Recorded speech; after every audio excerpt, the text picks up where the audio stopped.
My child, lean in. Come closer. Sit at the foot of this ancient tree, where roots stretch deep into the bones of the earth, and stars lean low to listen. Yes, they listen. You see, the universe is not a faraway place.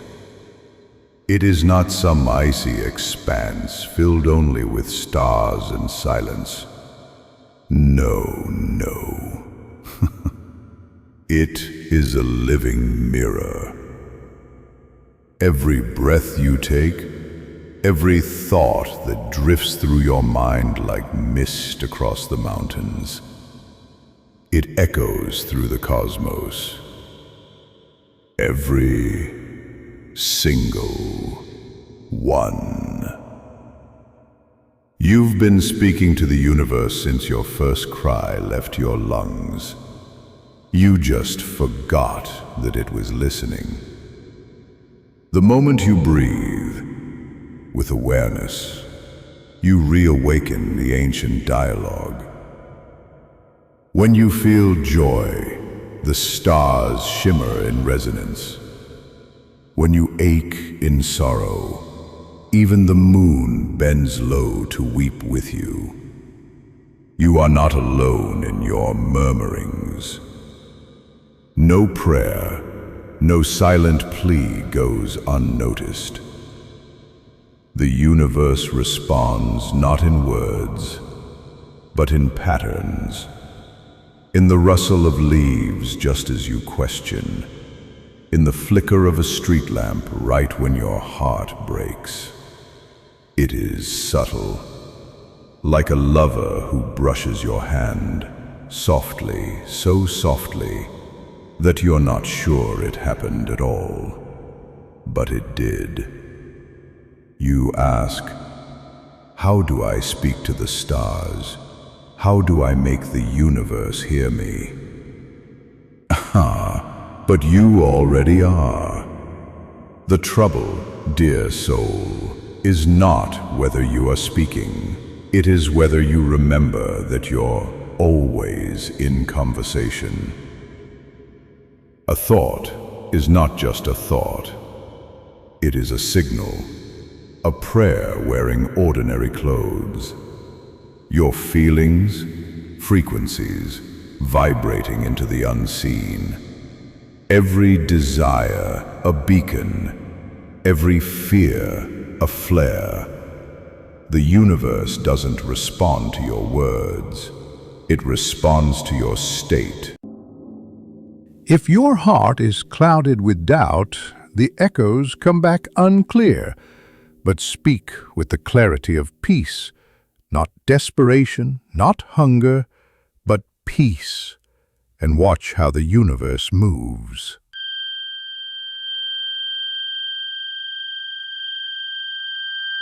Do you know how the great masters spoke to the stars?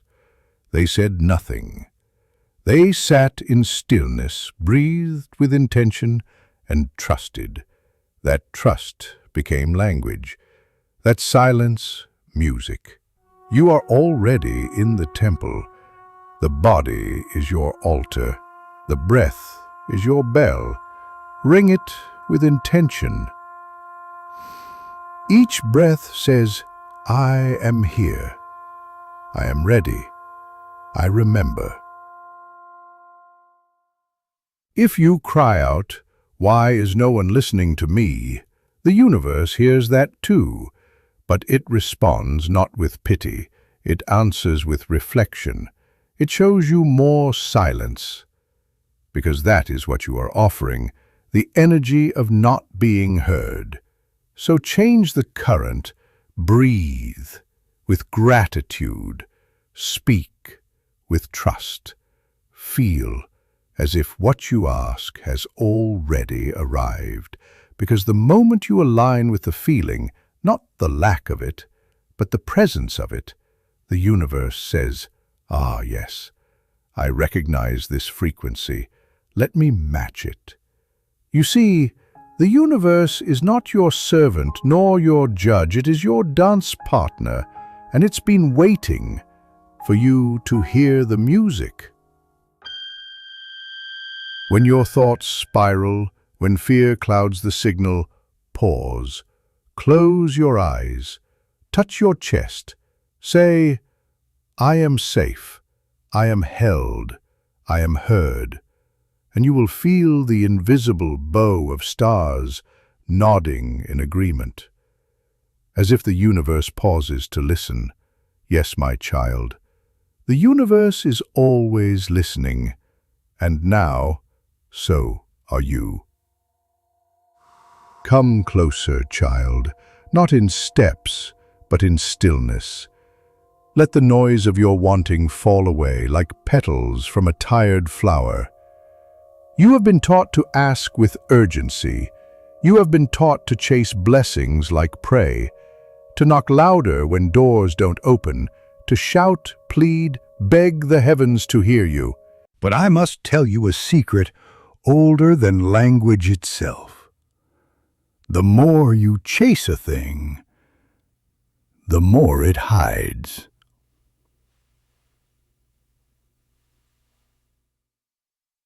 Desperation is a storm. It scatters your signal. It muddies the message. The universe does not respond to your panic. It responds to your presence. Imagine this. You are in a vast temple. No one speaks. The walls are made of stars, and in this silence, you place your wish gently before the altar, not thrown, not screamed, but set down like an offering made of breath. The universe, child, is not death. It is simply waiting for the noise within you to quiet. You see, when you ask, it is not your words that are measured. It is your state. When you ask with panic, the vibration is fear. When you ask with longing, the vibration is lack. But when you ask with stillness, not needing, but knowing, then you sing in harmony with the stars. The ones who receive are not always the loudest, but the most aligned. Have you seen the tree who begs the rain? No. It simply opens when the season comes. So many walk through life with empty bowls, shouting, "Fill me, fill me!" But the hands that shake spill their blessings. Be the cup that rests. Be the bowl that trusts it will rain. Now, child, let us speak of the second half of the sacred dance, receiving. To ask without desperation is only half the path. To receive without doubt, this is the true arrival. You may send out your prayer like a message in a bottle, but if your heart is too afraid to accept what floats back, then you will call it coincidence, or worse, dismiss it. Doubt, my child, is the thief that steals your own gifts. You cannot hold what you do not believe belongs to you. If you plant a seed and dig it up each morning to see if it's growing, what harvest will come of it? No. You must water it and wait. Let the soil do what the soil knows. Trust what you cannot see. There is a stillness in receiving that feels like when you say, "I am ready," the universe does not ask for credentials. It listens for truth. There will come moments when your mind screams, "It's not working," when your heart tightens with the weight of waiting. But remember, the oak does not blame the sky for taking too long. It simply grows, one ring at a time. You are not begging the stars. You are becoming the sky. Say this with me now. I release the need to chase. I receive with trust. When you release your grip, your hands become free to hold. When you stop doubting your worth, what you seek begins to seek you. It does not mean you will never ache. It does not mean the path will be free of thorn or shadow. But when you no longer need proof to trust, the path softens. So I ask you, dear soul, not what do you want, but how do you feel when you ask? Do you feel like a beggar or a co-creator? Do you feel desperate or divine? The universe hears the difference. Let go of your grip. Let go of the clock. Let go of the lie that only loud voices are answered, and instead become the invitation. Be the silence that sings. Be the stillness that signals. Be the vessel ready to overflow. Ask from knowing. Receive without question. And the heavens will move mountains to meet you. Light. Have you ever noticed how the same number keeps appearing? 1111, 333, the total on your receipt, the room number you're given, the digits etched on a passing car. That is not chance, dear one.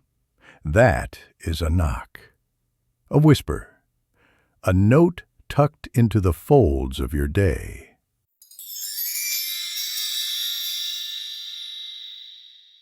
Perhaps you dream of owls 3 nights in a row.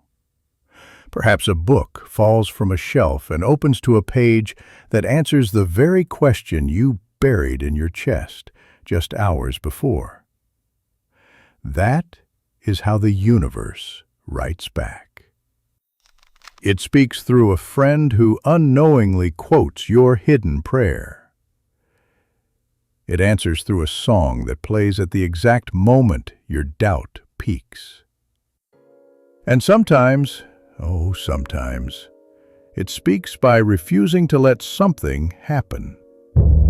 Yes, a door that will not open, a plan that unravels, a journey that delays. These are not punishments. These are pauses filled with divine punctuation. You say, "Why won't this work?" The universe replies, "Because it is not yet time." You say, "Why is this happening to me?" The universe replies, "So you may become who you were always meant to be." But to understand these replies, you must slow down. You must walk like the earth is sacred. Breathe like your lungs are borrowed. Look, really look at what repeats. The raven that caws 3 times. The feather that appears where no bird has flown. The stranger who says exactly what you needed, then disappears into the crowd like a ghost with perfect timing. These are not accidents. You do not need to ask the universe to speak louder. You need only to become quieter. The signs are everywhere, but your mind is too noisy to notice. Silence is not absence. Silence is where the symbols gather. And here is a truth I must give you gently. The universe will never shout over your chaos. It will never compete with your clutter. It waits patiently for stillness. Only then does it place its golden clues. So when you see the same animal again and again, ask not why, but what is it trying to tell me? When you keep missing the same opportunity, consider what protection is hidden in this rejection. Do not curse the detour. The detour is the road. Do not fear the closed door. It saved you from a room not built for your soul. Sometimes, the greatest answers are hidden in silence. The kind of silence that arrives like snowfall on a sleeping village. You must listen with the whole body. You must trust what cannot yet be proven. This is why the wise ones speak in riddles, why the monks smile without reason, why the stars blink at you like old friends playing hide and seek. They have learned that the universe is not complicated. It is just subtle. And subtlety is a language of love. So when life gives you the same test over and over, stop trying to pass it with force. Sit down. Ask softly. Then watch what rises. Your vibration is the ink. The universe replies with a map, not drawn in lines, but in moments. A red light that saves you from the unseen car. A dream you cannot forget. A person who appears and changes everything without explanation. Write this on the walls of your heart. Symbols are not coincidences. They are coordinates. And synchronicities are not quirks. They are choreography. Even when the universe says nothing, it is speaking. In the delay, in the wind changing direction, in the ache in your belly, when you almost say yes, but don't. This is not magic. This is the true physics of spirit. Let your mind grow quiet. Let your breath deepen. Then watch. Watch as the world begins to shimmer with secret speech.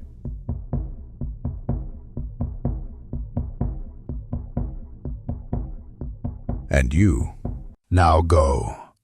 Listen with your skin, with your spine, with your soul. The universe is not far, it is right here. Always speaking, just not in words.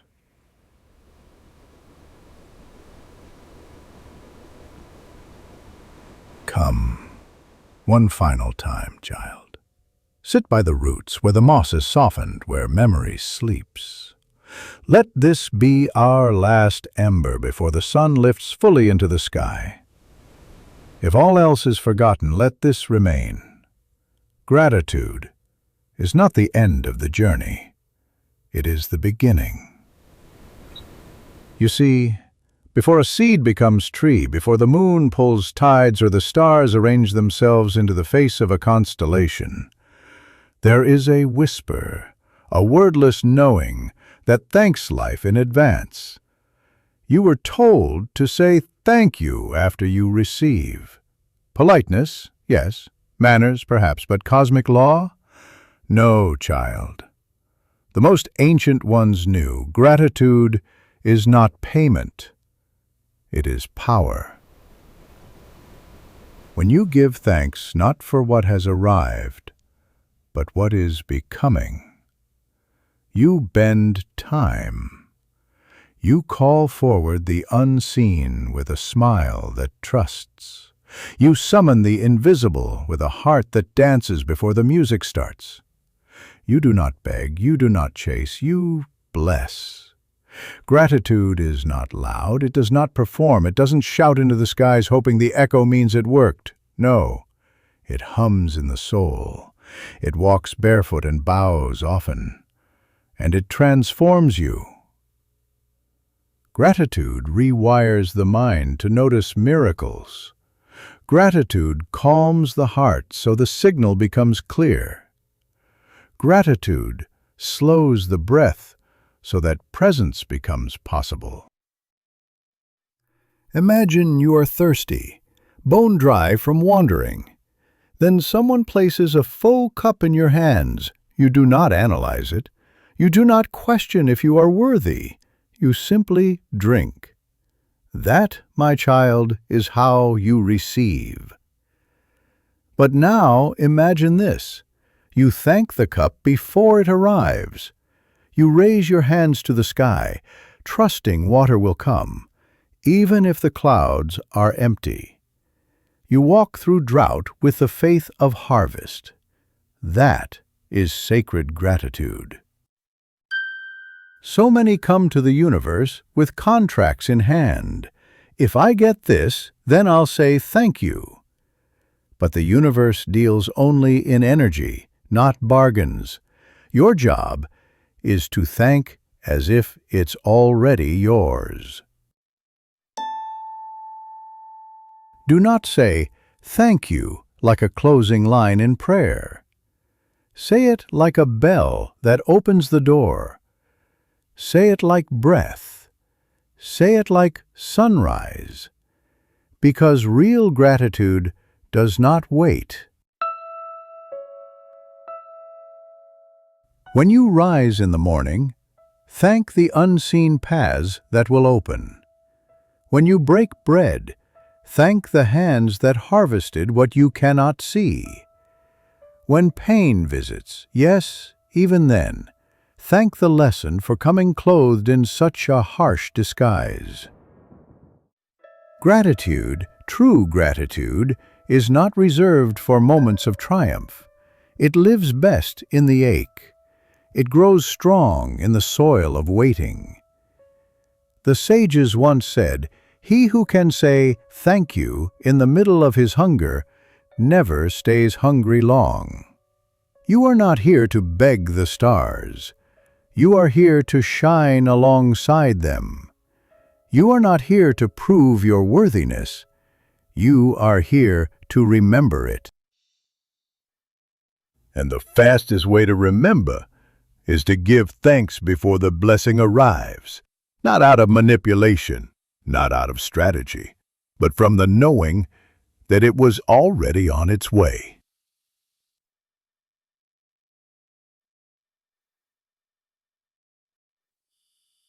Now breathe, my child.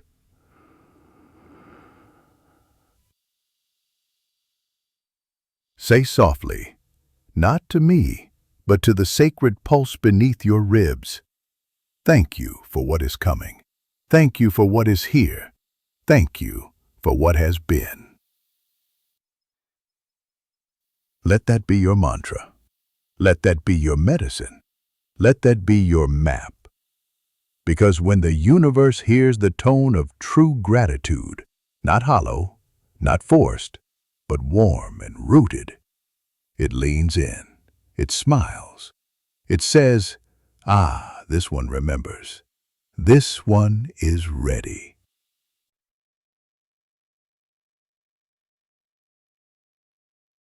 So let this be the last word in our sacred conversation. Thank you. Not because we finished, but because we began.